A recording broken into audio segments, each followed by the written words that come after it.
Americans were not allowed to be trained in medical schools in most of the United States.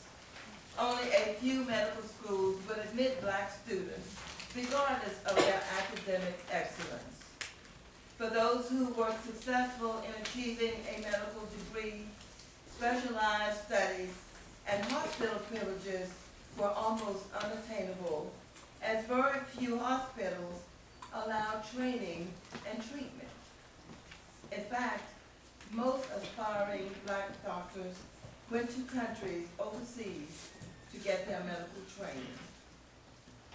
Doing research as we were preparing for this program, Mrs. King found information on Dr. James McCoon Smith, who is known as America's first black doctor. Did any of you know him or have you heard of him?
My sister did a Black History program, and I was so, if you make it from that, I thought it would make you realize the struggles we have come through sometimes you have to show people the struggles that our ancestors went through. The dogs, the waters, Dr. King being incarcerated, and many other, not only black, but white college students who went to jail for our freedom that we have today. Okay. I'm just gonna make this brief. James McClure Smith was born in April 1863, and he died in 1865. He was the first Afro-American physician, abolition, and author. He graduated at the top of his class at the University of Glasgow, and a bachelor's degree and master's degree in medicine in 1837. He completed his intern in Paris. He was the first Afro-American to run a pharmacist in the United States. He practiced medicine for 20 years at a colored asylum in Manhattan, New York. And I decided to stop there because I wanted to tell you a little bit history. Much of the research he did at that asylum, that the medical society or whoever wrote the medical books refused to publish any of his articles. What inspired me was I was looking at a movie called The New York Gangs in New York with the Italians and the other immigrants. There was a war, and Robert E. Lee was in Pennsylvania, and they were marching, and it was so cold, the Hudson River had frozen. They tried to get in the city, but this was the first riot in the United States, in New York, and they could not get in the city. What happened was they burnt the city down.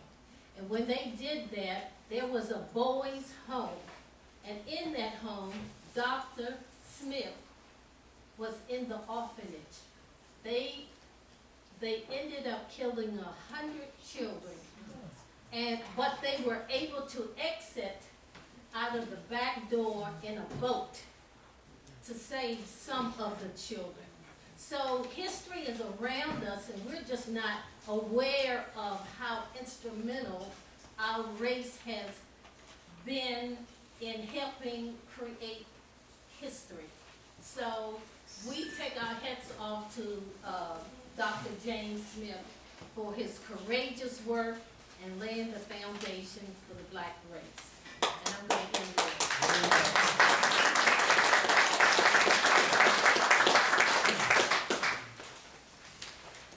I tried to, I'm going to continue with Reverend Dr. Reverend Albert Grant, who is my grandfather.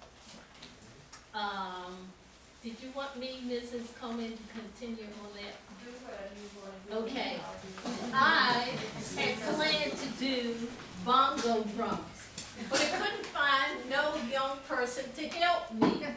And I wanted to start out with Kumbaya because we're going back to Africa. So let's start with Kumbaya. Kumbaya, my Lord. Kumbaya.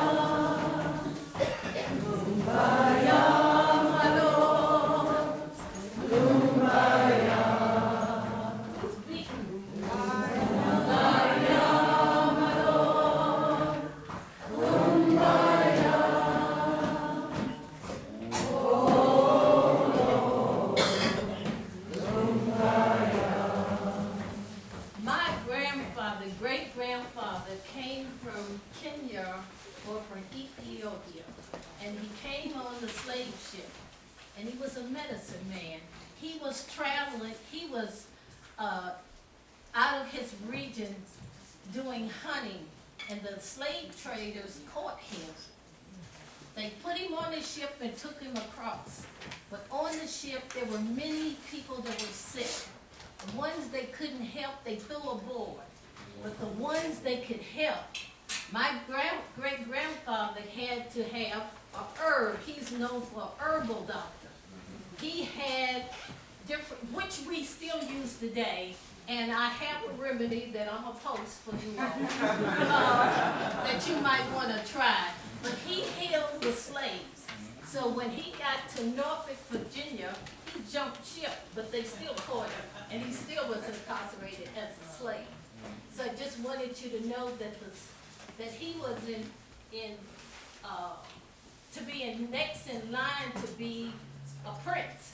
But when it came from Africa to get my great-grandfather, he said he wasn't going back there because it was too much war. It was terrible. They were fighting. This was in 1845. So Reverend Brent received his education at Howard University. And in 1901, he got his religion of divinity and religion. He was known as a singing preacher. He sung and he was the minister at Smoky Road for 27 years. He also traveled by train for 25 cents. He took the horse and buggy. They had church, Mount Bethel, down in Craigsville, all of those churches. He had 5 churches. And he had to spend the night on the horse and buggy, and they paid him with fruits and vegetables. So Reverend Pannell, who is our first doctor, he and Reverend Dr. Pannell were the best of friends because they also met up with Booker T. Washington walking to Roanoke. So they were on their way back and forth, walking now, not riding a bike, maybe horse and buggy. As they arrived, he, as the minister of Smoky Road and other churches, he visited, and when he visited, he healed the people with herbs. And that's why we said he was the first herbal doctor. So let's end with Kumbaya. Kumbaya, my Lord. Kumbaya. Kumbaya, my Lord. Kumbaya. Kumbaya, my Lord. Kumbaya. Oh, Lord. Kumbaya. Okay, we're back. Dr. James McCune Smith, I have to add on to what Ms. King just said about him. We know who he is because of a great-great-great-granddaughter who not too long ago was doing research in African studies and came across a name that she had seen in a family Bible. Her granddaughter, or his granddaughter, was a white student. So this is where this story continues. In her research, it led to the story I'm going to tell you about Dr. James McCune Smith, which is why we don't know about him until very recently. He did live in the pre-Civil War times. His family lived in New York, but James could not go to medical school in New York, so he went to Scotland for his training and degree, and returned home to treat the city's poor. The degree he earned in 1837 made him the nation's first professionally trained African-American doctor. Ms. King told you about the orphanage, so we'll move on. Dr. Smith was also one of the leaders within the movement to abolish slavery. And he was one of the most original and innovative writers of his time. Dr. Smith was the first African American to publish scholarly studies in peer-reviewed medical journals. Dr. Smith championed educational opportunities as a founding member of the New York Society for Promotion of Education